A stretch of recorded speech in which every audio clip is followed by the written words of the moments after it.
परम पूज्य युवराज स्वामी दिव्यांशाचार्य जी महाराज के पावन सानिध्य को प्राप्त करने के लिए महाराज श्री को फॉलो करें यूट्यूब चैनल स्वामी दिव्यांशाचार्य जी। बोले एक बार की बात है, इंद्रलोक में बृहस्पति जी महाराज पधारे। उस समय इंद्र अप्सराओं के साथ रमण कर रहे थे, नृत्य हो रहा था। गुरुदेव आए, देख करके भी अनदेखा कर दिए। कभी कभी होता है, हम लोग बैठे हो मीटिंग में या बड़ी बड़ी सभाओं में, तो गुरुदेव आ जाए या संत भगवान आ जाए, कोई आदरणीय व्यक्ति आ जाए, अब कौन सीट छोड़े, यहाँ से उठना पड़ेगा, विघ्न होगा, थोड़ा अनदेखा कर दो, गुरुजी अपने आप साइड हो जाएंगे। बृहस्पति ने सभा को त्याग दिया। अब आज से हम देवताओं की पुरोहिताई नहीं करेंगे, हम त्याग दिए। इंद्र को पता लगा, इंद्र ने त्वष्टा के पुत्र विश्वरूप को अपना गुरु बना लिया।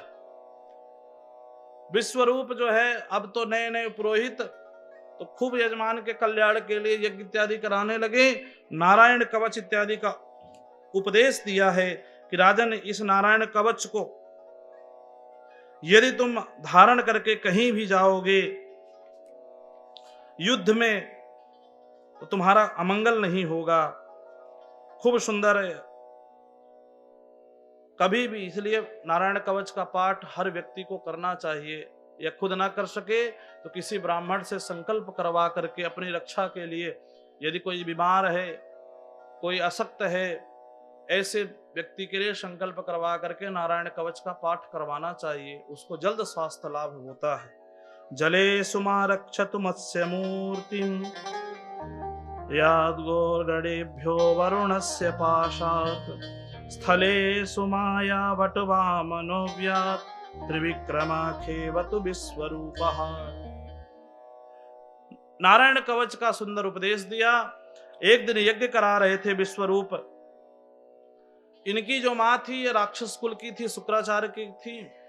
तो क्या करते, यज्ञ कराते, देवताओं की आहुति इंद्राय स्वाहा प्रजापतये स्वाहा करते, और अंत में चुपके से राक्षसों का नाम लेकर के भी आहुति डाल देते। भाई मामा के पक्ष के थे तो मोह था। लोगों ने आकर के बताया कि तुम्हारे जो पुरोहित हैं ये देवताओं राक्षसों को भी आहुति देते हैं और हमारे शत्रु बलवान हो रहे हैं। इंद्र को क्रोध आया और विश्वरूप के सिर को छेदन कर दिया और इंद्र को ब्रह्म हत्या लग गई, गुरु को ही मार दिया। क्या करें, तो इंद्र ने अपनी ब्रह्म हत्या को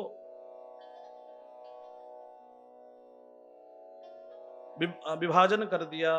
पहला पृथ्वी को दे दिया। पृथ्वी में जो ऊसर दिखाई देते हैं ये इंद्र का ब्रह्म हत्या है। दूसरा वृक्षों को दे दिया।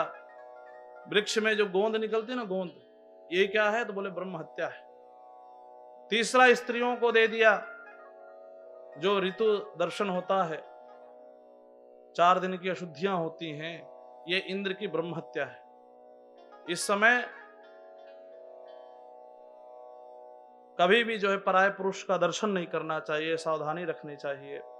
और चौथा बोले जल को दे दिया। जल में झाग निकलता है, फेन जो समुद्र में दिखता है, वो ब्रह्म हत्या है। इस तरह से 4 भागों में विभक्त कर दिया अपनी ब्रह्म हत्या को। विश्वरूप के पिता त्वष्टा ने इंद्र को मारने के लिए यज्ञ किया और जैसे आहुति दिया कि इंद्र को मारने वाला पुत्र पैदा हो, लेकिन केवल मात्रा में हर्ष दीर्घ में गलती हो गई। अर्थ हो गया इंद्र के द्वारा मारा जाने वाला पुत्र पैदा हो जाए। एक विकराल पुत्र पैदा हुआ। अब तो इंद्र आदि को सबको मारने के लिए दौड़ पड़ा। सारे देवता थर थर कांपने लग गए, कोई सामने ना जाए। इंद्र गया, इंद्र को भी ऐरावत के सहित उठा के पटक दिया। ऐरावत जो है बेहोश हो गया। सब लोग ब्रह्मा जी के पास गए। ब्रह्मा जी ने कहा भगवान की शरण चलते हैं। भगवान ने कहा इसको मार पाना बहुत मुश्किल है। ये दधीची की हड्डी से यदि वज्र बनाया जाए और उस वज्र के द्वारा ही इसका उद्धार हो सकता है। सब देवता वेश बदल करके दधीची के पास गए हैं। दधीची महाराज से याचना की है। महात्मा ने अपने प्राणों को योग के द्वारा छोड़ा, अस्थियों का दान किया है और उस अस्थि को वज्र बनाया गया और वज्र लेकर के आए हैं, आकर के युद्ध करने के लिए। जैसे वृत्तासुर के सामने इंद्र पहुंचे, वो दधीची महाराज की तपस्या के प्रभाव से इस वृत्तासुर की चित्तवृत्ति बदल गई। सात्विक जो उसने तपस्याएं पूर्व जन्म में की थी वो उदय हो गया, और उसमें उस वज्र में उसे भगवान के दर्शन होने लग गए। भगवान के दर्शन करके सुंदर भगवान की स्तुति की। अहम हरे तव पादैक मूला दासानुदासो भवितास्मि भूयः मनः स्मरेताशु पते गुणस्ते गृहीतवा कर्म करोतु कायः। हे प्रभु, मैं आपके दास का दास बन जाऊं, क्योंकि हमारे जो है ये काबिलियत नहीं है मैं आपका डायरेक्ट दास बन जाऊं, मैं आपके भक्तों का भक्त बन जाऊं। देखो, भगवान की डायरेक्ट शरणागति भगवान हमको स्वीकारेंगे कि नहीं स्वीकारेंगे इसमें संशय हो सकता है, लेकिन यदि हम भगवान के भक्तों की शरण ग्रहण कर लें तो हमारा कल्याण अवश्य होगा। सिद्धिर भवति न वा वेत्ति संशयोच्युत सेविनाम न संशयोऽसि तद्भक्तः परचर्या रतात्मनाम। भगवान के भक्ति करने से हमको सिद्धि मिलेगी, परम पद मिलेगा कि नहीं मिलेगा, इसमें संशय हो सकता है, लेकिन भगवान के भक्तों की शरण ग्रहण कर लें, उनकी सेवा करने लग जाएं तो हमारा कल्याण अवश्य होगा। इसलिए आज कहते हैं वृत्तासुर कि अहम हरे तव पादैक मूला दासानुदासो भवितास्मि भूयः। हम आपके दास का दास बन जाएं। श्री कुलशेखर स्वामी जी कहते हैं, त्वद भृत्य भृत्य परिचारक भृत्य भृत्या भृत्यस्य भृत्य मा स्मर लोकनाथा। हे प्रभु, हम आपके दास के दास के दास के दास बन जाए। आपके दास बनने लायक नहीं है, इसलिए जो है सुंदर बोले प्रभु। भगवान बोले क्या चाहते हो? वृत्तासुर से पूछा। बोला प्रभु कुछ नहीं चाहते, हम आपकी विरह चाहते हैं, आपकी विरह में हम तड़पते रहे, हम आपका दर्शन नहीं चाहते। आप दर्शन दोगे क्षण में फिर अंतर ध्यान हो जाओगे, लेकिन जब नहीं मिले रहोगे तो मिलने के लिए एक तड़पन जगेगी, एक लालसा जगेगी, रोज आपको पाने की चाहत बढ़ती रहेगी। वही हमें जो है विरह चाहिए। कैसी विरह? तो बोले देखो, जैसे आजात पक्ष इव मातरम खगः स्तन्यम यथा वत्सतरा क्षुधार्था प्रियं प्रियेव विषितं विषण्णा मनोरविंदाक्षदिदीक्षते त्वाम्।